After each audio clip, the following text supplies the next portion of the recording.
बग्गी से दरबन के लिए रास्ते में 24 किलोमीटर रहता है दरबन के लिए। तो मैंने सोचा चलो थोड़ी सी वीडियो बना लें।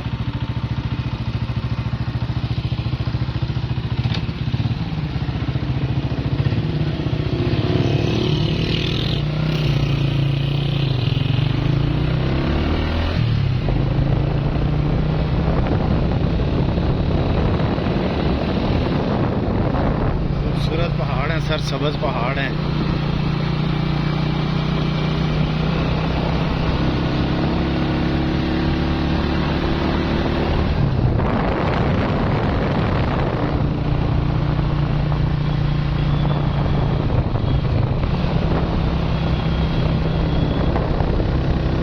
गाड़ी पे आए, बाइक पे आए, बेहतरीन रोड है, ठीक है, कोई परेशानी नहीं है, साफ़ सुथरे रोड हैं, खुले रोड हैं।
क्योंकि इंसान जिस एरिया में रहता है उसे पता होता है, हर चीज़ की मालूमात होती है। तो आप कहीं नई जगह जाएंगे, गुजारा करना पड़ेगा आपको।